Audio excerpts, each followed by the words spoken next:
Go ahead, Kristen. Thanks.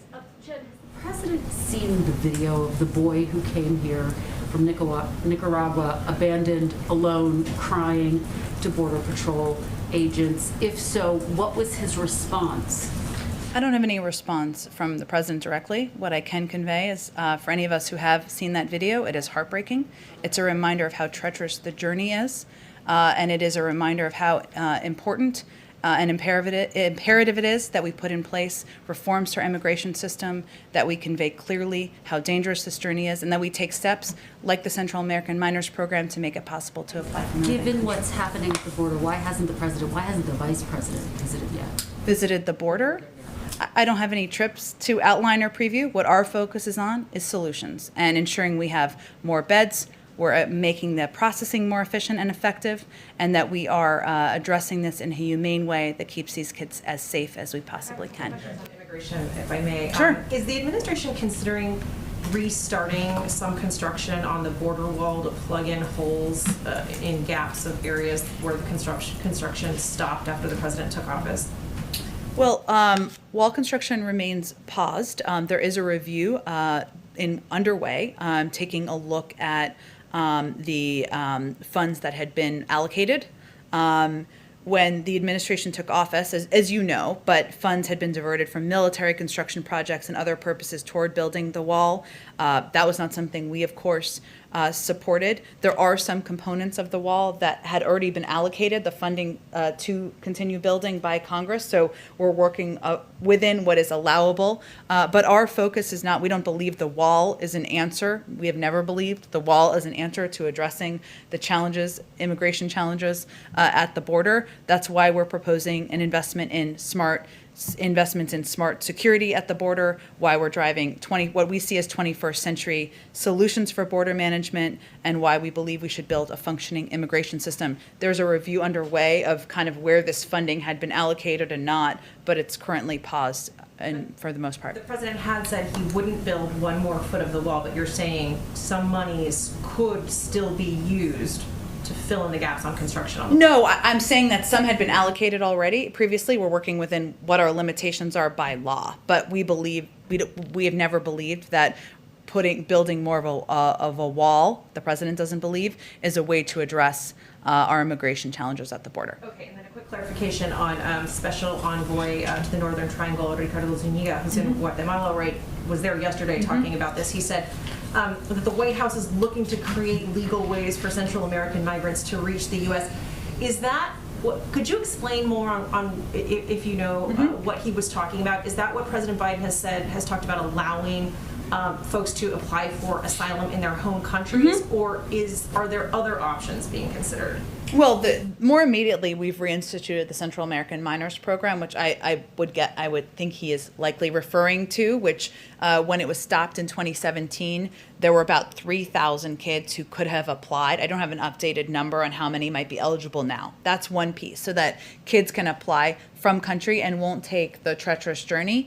But we also believe that there needs to be reforms to the whole process, make it more efficient, more effective in terms when children come to the border. That's part of what we want to discuss through legislation. So he could have also been referring more broadly to the longer term changes that need to take place, but more immediately, there of course is the Central American Minors. Last questions on immigration. The Family Reunification Task Force, as of now, is saying that it hasn't reunited any families because they're still sorting through the system. I wonder, can you talk a bit about why they haven't been able to reunite families, and what are the concerns and challenges that maybe are even more pronounced than you would have thought they were going to be? Sure. First, we can't overstate how complex this challenge is. The prior administration did not have a system in place to track the children and parents who were separated. They also, of course, separated them themselves. But the task force has been in place, as you know, for about 2 months. The focus right now in this period of time has been reviewing thousands of records, and a significant number of issues have come up in these existing files, including incorrect dates and names. They are working to establish a database of families who were separated and working to find previously unidentified separated families who are eligible to receive benefits through the task force. And they've also identified over 5,600 new files that were not reviewed and have begun the process for reviewing and cross-checking those files. The task force is also working very closely with the ACLU to process identified families so we can reunite them as swiftly as possible. They'll have a full report that's due on June 2nd. So you're saying, what's the delay in it being so, what makes it so hard to reunite families while they're doing that? Well, I think the biggest challenge is that there's a lot of inaccurate information. There was not an accurate database. We've seen inaccurate names, inaccurate dates. Again, we're working very closely with the ACLU, and we're working to move it as quickly as possible. Go ahead. Thank you, Jen. I'd like to pick up the line of questioning on immigration and the border. And Okay. ask you two rather quick follow-up questions about some other topics. You always like yes or no questions. I don't know if they're yes or no. Well, Go ahead. Answer as you will. But, Okay. So on immigration and the border, as we've discussed here today, Vice President Harris has been put in charge of addressing the root causes of the border crisis. Last Tuesday, she spoke with Guatemala's president, but she hasn't visited the border or Central America or spoken with leaders of El Salvador or Honduras. She was traveling this week, took time to visit a bakery in Chicago. I'm wondering, is she still working on this? And can you address the perception that she's kind of quietly backing off while Secretary Mayorkas is pursuing some Trump-era policies, such as potentially building new border barriers and potentially prosecuting people who illegally cross multiple times? There was a whole lot packed in there. So let me just see what I can do here.